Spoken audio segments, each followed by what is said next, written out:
J'ai le grand plaisir de recevoir Sylvain Cordier, conservateur des arts décoratifs anciens au Musée des beaux-arts de Montréal et commissaire de l'exposition Napoléon, Art et vie de cour au Palais impérial, présentée au Musée des beaux-arts jusqu'au 6 mai prochain. Merci infiniment d'avoir accepté l'invitation.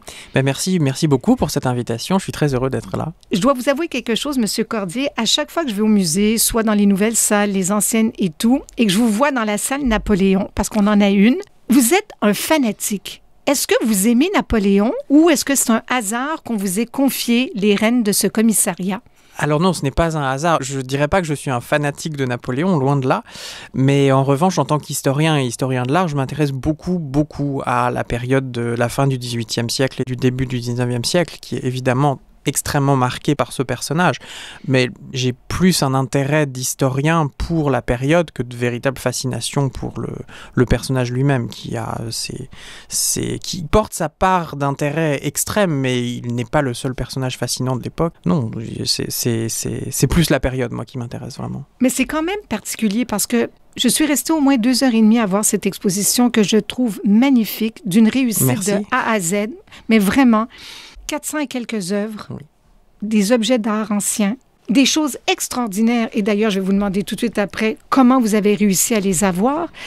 Mais je me posais la question à savoir comment se fait-il qu'en 2018, Napoléon soit encore au goût du jour, alors qu'au fond, il n'a été empereur qu'une dizaine d'années. Qu'est-ce qui fait encore qu'on parle de lui aujourd'hui? Pour utiliser des termes contemporains, je crois que c'est un personnage qui a eu très tôt, très vite, dans la construction de sa carrière, une vision et une manière de penser sa carrière de manière extrêmement moderne, extrêmement contemporaine, en jouant beaucoup sur le culte de l'image et sur la communication et sur l'importance de l'image. Et je pense que cette communication, elle était si bien orchestrée qu'elle s'est emparée en fait des consciences de tout le reste du 19e siècle, puis du 20e siècle, puis du 21e siècle. Il y a vraiment quelque chose de très réussi de ce point de vue-là. Alors ça porte différents noms, ça peut s'appeler évidemment la propagande, mais ça continue de frapper, ça continue d'intéresser, ou ça continue de repousser, de dégoûter. Il y a beaucoup de gens qui sont très opposés au souvenir de Napoléon parce que il peut, d'une certaine manière, autant fasciner que choquer nos consciences de personnes du 21e siècle, attachées à la démocratie, attachées au libéralisme, si on peut dire. Mais il n'en reste pas moins que c'est quand même quelqu'un qui a su, on dirait, gérer son image, penser son image et le culte de son image de manière assez suffisamment formidable pour qu'on s'en souvienne encore aujourd'hui. Et en plus, il a une marque de commerce parce que dès qu'on voit le N, tout de suite on associe N, soit à Nathalie Bondy ou à Napoléon. Non, mais Napoléon, vraiment, son N est un peu partout et dans l'exposition, on le voit souvent. On appelle ça un chiffre. D'accord, oui, pourquoi? L'initiale des souverains. Alors, il n'est pas le premier à le faire. Les rois, par exemple, les rois d'Ancien Régime utilisaient le double L. Les Louis, vous savez, Louis XIII, Louis XIV, Louis XV, certains décors de leurs appartements portent toujours le double L pour Louis, pour Ludovicus. Donc, c'est un peu une tradition. Elle prend avec Napoléon une aura, enfin une importance tout à fait particulière. Comme vous le dites, le chiffre, et on appelle ça donc un chiffre lorsque l'initiale désigne le nom d'un souverain. Mais il y a aussi deux autres marques qui sont importantes. Oui. L'aigle et les abeilles. Oui. Pourquoi? Alors ça, c'est de l'héraldique. C'est-à-dire ce sont les symboles de l'État impérial. Napoléon fonde un État impérial. Il fonde un gouvernement républicain au départ qui est le consulat. Il prend le pouvoir de la République française qu'il va transformer en empire en 1804. Et on cherche évidemment des symboles pour tout. On est encore dans la communication, même encore de nos jours. Toute compagnie, toute association a besoin d'un symbole. Et ça s'appelle de l'héraldique. Le choix spécialement d'avoir à la fois l'aigle et l'abeille, qui sont deux animaux comme ça qui vont exister conjointement. Il n'y en a pas un qui est plus important que l'autre. Mais ils ont chacun leur signification. L'aigle, c'est la gloire militaire. Le régime impérial, c'est un régime qui n'aurait pas pu exister sans la gloire des armes, sans les victoires assurées par Bonaparte puis Napoléon contre les ennemis de la France à l'époque. Et l'abeille, c'est une symbolique peut-être encore plus intéressante parce que c'est l'action civile de l'Empire. L'abeille, c'est l'insecte qui vit dans une ruche et où chaque abeille reçoit une part de fonction qui assure la survie de la ruche au service d'un seul et même souverain qui est la reine des abeilles. On s'est beaucoup posé la question dans l'entourage de Napoléon, dans cette fameuse maison de l'empereur que l'exposition célèbre, de savoir quels seraient les bons, les justes symboles à adopter. Et ce choix de l'abeille, il est particulièrement apprécié et il est particulièrement légitime. Il est très lié avec des références antiques aussi, qui sont des références aux mérovingiens, aux carolingiens de l'époque. Sylvain Cordier, est-ce qu'on pourrait avancer que c'est grâce à l'apport inestimable, mais vraiment inestimable, du collectionneur et mécène Ben Weider, qui nous a quittés malheureusement en 2008, qui a cédé au Musée des Beaux-Arts sa collection de Napoléon, que vous avez décidé, avec Nathalie Bondil, de proposer cette exposition à Montréal? Oui, c'est absolument fondamentalement lié. Et d'ailleurs, c'est plus Nathalie que moi, parce que moi, je n'étais pas encore au musée à l'époque. La donation de la collection Ben Weider s'est faite en 2008, grâce à Nathalie. Et c'était tellement important, c'était tellement... donc j'en parle moi-même comme spectateur d'une histoire, d'une certaine histoire du musée. Et c'était tellement important, en fait, cette donation. Si vos auditeurs connaissent le musée, vous savez que c'était un petit département du musée qui maintenant se retrouve placé dans le pavillon pour la paix. Et que cette donation avait lancé l'idée que devait se faire dans les années qui suivaient une exposition temporaire sur le thème napoléonien. Donc c'était vraiment très important de ce point de vue-là. C'est tout à fait fondamental. Oui. Alors là, l'exposition est dans l'ancien musée. Et vous ne pouviez pas mieux, entre guillemets, tomber. Je pense aussi, oui. C'est comme si ce que l'on peut voir, les 400 et quelques objets et œuvres d'art, étaient faits pour ce musée-là. Trouvez-vous?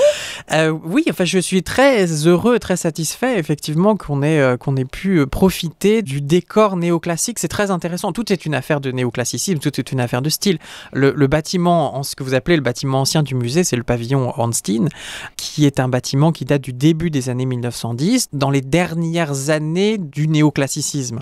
Or, l'Empire, c'est, alors je ne vais pas dire les premières années, mais disons le premier tiers du néoclassicisme. Donc finalement, ces styles se répondent tout à fait. C'est un peu paradoxal parce qu'on est au Canada au 21e siècle et on se sert un peu de toutes ces références stylistiques, mais tout ça fonctionne effectivement très bien. C'était assez passionnant, assez extraordinaire d'avoir comme ça le mandat, de se donner le mandat, de se dire je vais transformer ce musée en palais. Ça, c'est vrai que c'était assez extraordinaire. On y est vraiment. Je vous assure, par moment, on oubliait qu'on était à Montréal. La scénographie est tellement belle et tellement intégrée. Je crois qu'il faut vraiment rendre hommage à nos scénographes. Ça, alors, qui sont-ils?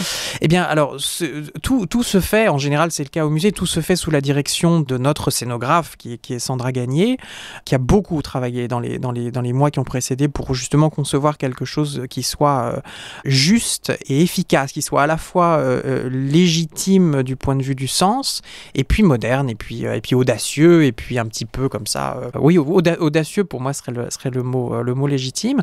Et nous avons beaucoup travaillé en partenariat avec deux compagnies, tout d'abord Architem et puis Graphic Emotion, puisque si vous allez voir l'exposition, eh bien, vous verrez qu'il y a beaucoup de mapping, des interventions comme ça d'une technologie très moderne qui permet par projection de reconstituer comme ça des espaces. L'espace le plus impressionnant étant le plafond dans la salle du trône. Nous avons une salle du trône dans l'exposition et qui est ornée d'un plafond qui évoque en fait, qui reprend le dessin officiel d'un des plafonds d'une des salles du trône de Napoléon. Il faut le préciser parce qu'en général, quand on va au musée, on regarde ce qu'il y a sur les murs, mais c'est rare qu'on regarde ce qu'il y a sur le plancher ou au plafond. Et là, vraiment, il faut regarder les deux. Oui, parce que, et là encore, c'est la logique du palais, c'est-à-dire que le palais, c'est un espace. Avant d'être un lieu de vie, c'est un espace concept.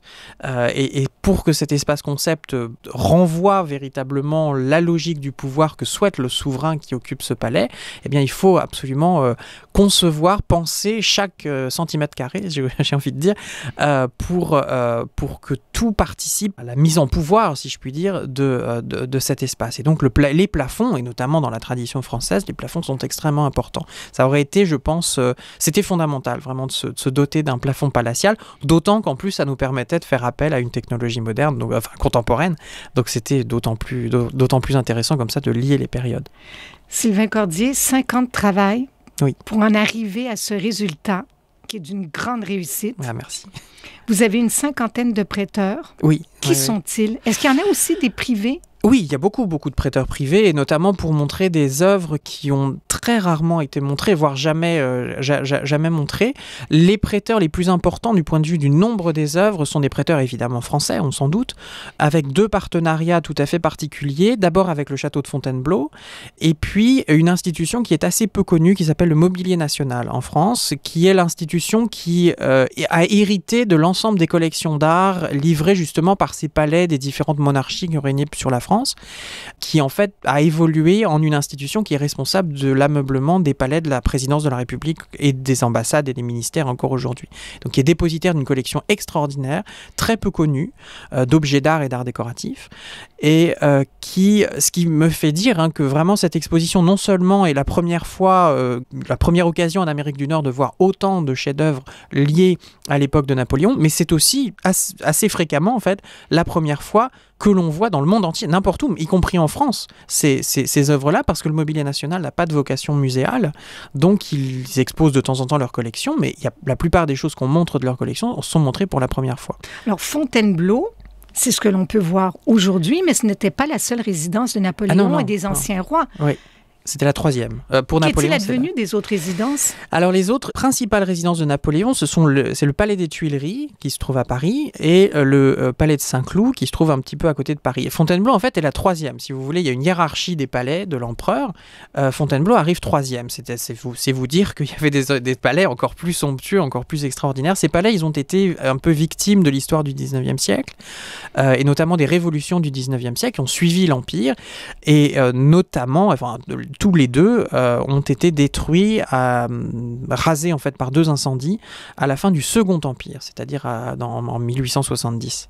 Et on ne les a pas reconstruits parce qu'à l'issue du Second Empire, la République, la 3e République a été créée, puis finalement la République s'est imposée ensuite au XXe siècle en France, et il a été décidé de ne pas reconstruire ou de ne pas sauver ces palais parce qu'ils étaient les symboles de la monarchie qui venait d'être détruite, d'être abolie.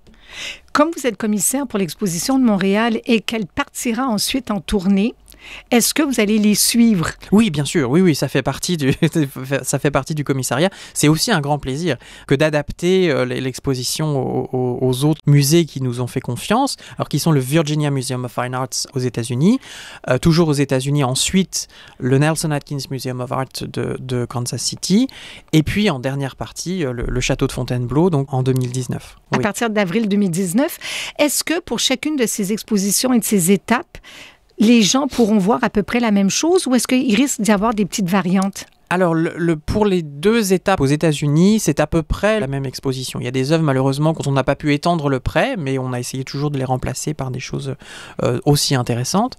L'étape de Fontainebleau va être un petit peu différente dans la mesure où, pour 2 raisons. Parce que, d'une part, l'espace d'exposition est plus réduit au château de Fontainebleau, mais aussi et surtout parce que le château de Fontainebleau est un palais impérial encore en place. Bien Donc, sûr. c'était peut-être pas nécessaire de refaire les choses.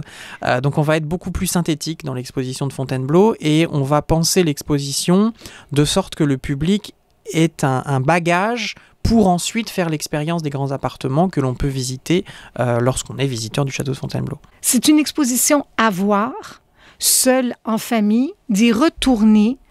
C'est une chance extraordinaire que nous avons à Montréal de pouvoir admirer ces œuvres-là et merci à toute l'équipe de nous offrir une telle exposition. Merci à vous. Alors, à très bientôt. Merci. Donc, je répète, pour l'instant, à Montréal, vous avez jusqu'au 6 mai. Sinon, à partir du 9 juin, ça sera à Richemont. Ne tardez pas, il va y avoir beaucoup de monde. Il y a aussi des conférences, des films, des concerts, des visites offertes par les guides bénévoles, un audio-guide, un catalogue majestueux de 352 pages, une somme de travail extraordinaire. Vraiment, pour toutes ces raisons et combien d'autres, il faut aller au Musée des Beaux-Arts de Montréal.